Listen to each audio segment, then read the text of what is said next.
tapi engkau khalifah dari khalifah. Kau dinaungi, kau diselamatkan, oh. Dari hari pembalasan engkau bisa mewarnai kebaikan bagi manusia.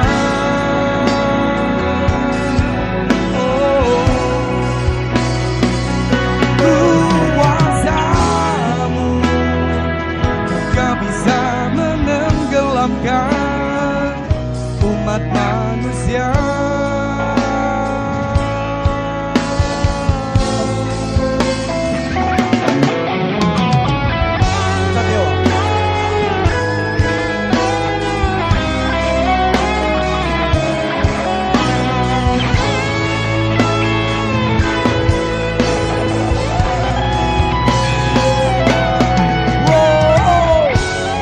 Tak ada bahteramu, tak ada penyelamat, maka adillah kau pemimpin. Sebenarnya kekuasaan itu sudah mengalami proses decline, mengalami suatu krisis politik. Ketika kekuasaan itu tidak bisa dikontrol, maka dia akan terjadi satu proses penurunan kapasitas. Yang lebih gawat lagi adalah bahwa kekuasaan yang dimenangkan oleh sistem kepartaian, sistem pemilu yang tidak berpijak pada kepentingan kedaulatan rakyat, sesungguhnya dia berada dalam krisis, political crisis. Merdeka! Merdeka! Sudahkah negeri kita merdeka? Kemerdekaan hanya dinikmati oleh sekelompok orang rakus yang menolak. Hari ini saudara-saudaraku, saya mendapat satu kehormatan untuk bisa berdiri dan berbicara di depan panggung. Ini semua tidak lain dan tidak bukan karena rasa keprihatinan yang begitu mendalam sebagai anak bangsa yang sangat mencintai republik ini. Kita semua tentu prihatin dengan kondisi bangsa kita yang sangat marut seperti sekarang. Kita bersuara tentang kebenaran akan dimusuhi oleh mereka-mereka penguasa jahat ini. Kenapa? Karena semua sistem sudah dikuasai oleh orang-orang jahat.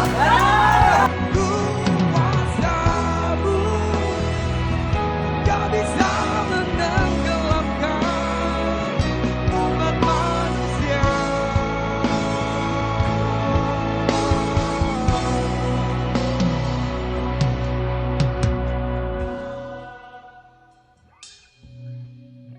Tapi engkau khalifah dari khalifah, kau dinaungi, kau diselamatkan.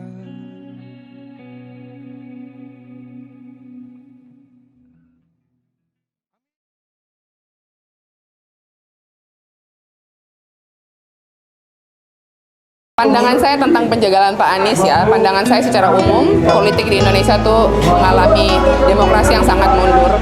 Seharusnya siapapun yang pantas dan layak untuk menjadi pemimpin seperti Pak Anies Baswedan tuh tidak perlu dihambat. Kalaupun tidak didukung tidak apa-apa, itu hak semua orang kan. Mau dukung mau tidak dukung siapapun itu hak semua orang. Tapi kalau tidak didukung jangan dijegal atau jangan dihambat. Biarkan semua orang berjalan dengan pikirannya masing-masing, perspektifnya masing-masing, dan mimpinya masing-masing untuk Indonesia, khususnya untuk Jakarta. Karena Pak Anies itu sosok yang sangat amat baik, sosok yang sangat ideal untuk jadi pemimpin. Jadi saya harap apapun jalannya, kita bisa mematahkan bahwa demokrasi Indonesia ini mundur gitu. Kita setidaknya di Jakarta bisa ada perbandingan dengan ya daerah lain bahwa kemunduran demokrasi tidak terjadi di sini, dan penjagalan pun ternyata tidak impactful gitu, tidak berimpak kepada Jakarta. Dan Jakarta mudah-mudahan masyarakatnya lebih pintar lagi, lebih cerdas lagi untuk mendukung siapa sosok yang sangat baik untuk diusung. Terkait figur ini personal ya. Ya. Siapa sih yang mereka impikan untuk memimpin DKI Jakarta ini? Pak Anies Baswedan lah. Kira-kira kriteria apa yang bisa sehingga Pak Anies ini unggul dari kompetitor yang lain?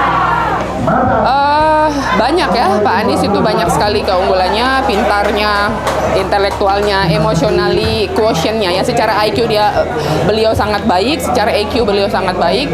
Tidak semua pemimpin bisa mengatasi emotional, apa sih bilangnya bagaimana ya?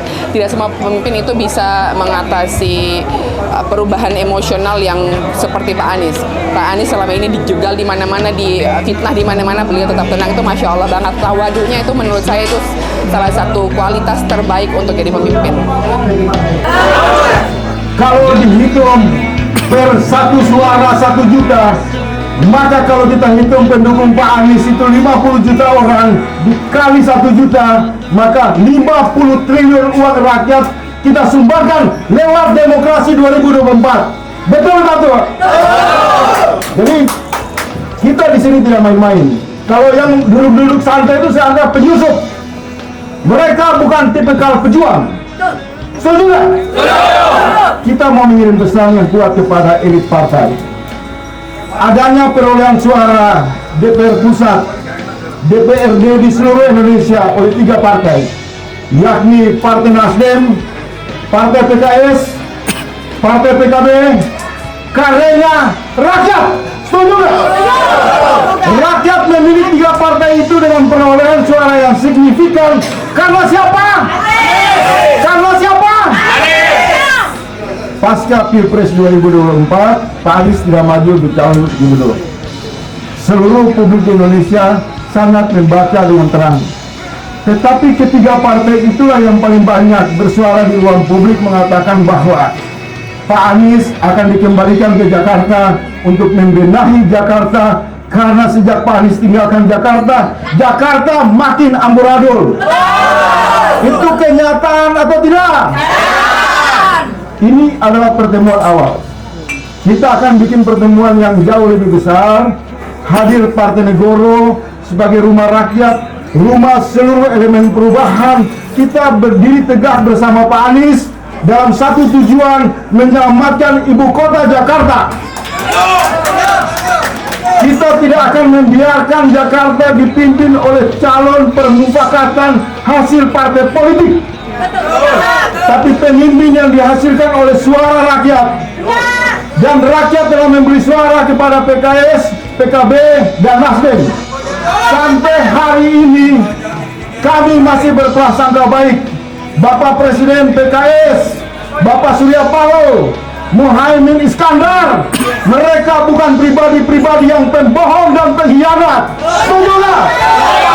Ada manuver 2-3 orang berinisial D, berinisial A, berinisial J, melakukan konspirasi busuk untuk meneror 3 partai, untuk membuat Anies dijegal agar tidak masuk dalam pentas pilkada.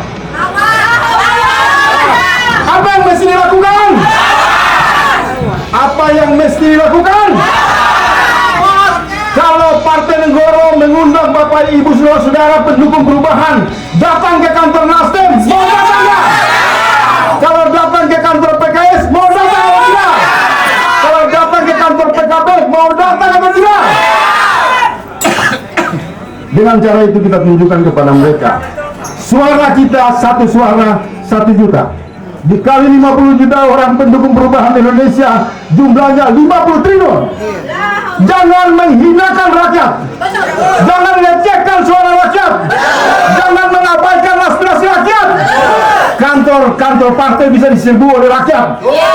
Karena permufakatan jahat dengan cara-cara curang, cara-cara culas, hanya demi mengabdi untuk melayani bocah karbitan istana. Siapa dia? Dia hanya mendapatkan 2,8%. Partainya tidak laku. Tetapi para elit-elit partai menggendong bocah karbitan. Pertama Gibran, kedua Kaisang, yang tujuannya untuk memaksakan, melecehkan, memarjinalkan suara rakyat.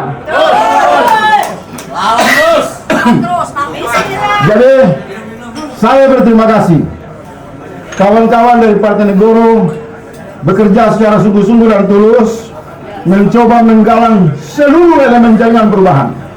Kita hadir di sini dalam semangat egaliter, semangat kebersamaan, semangat persatuan, dan kita percaya bahwa Bapak Prabowo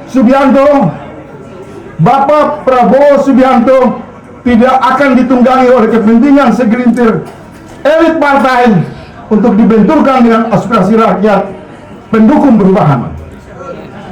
Karena menjegal Anies dalam kalkulasi politik kami sama dengan membenturkan Prabowo dengan 50 juta pendukung perubahan. Ingat, inisial D, inisial A, inisial J. Kami sudah mengantongi nama-nama mereka. Berhenti untuk bermain di lorong-lorong gelap, gorong-gorong politik. Jangan membuat rakyat marah dan menyerbu kantor-kantor partai. Ingat itu. Dan minggu depan insya Allah kita akan libatkan seluruh kawan-kawan 300 orang lebih dari perwakilan relawan. Kita akan membuat panitia nasional. Saudara, kita akan buat panitia nasional mengawal Anies, dan kita pastikan kita bersama-sama memiliki hak suara yang kita berikan kepada PKB, PKS, Nasdem untuk kita daftarkan Pak Anies di KPU di Jakarta. Halal, halal.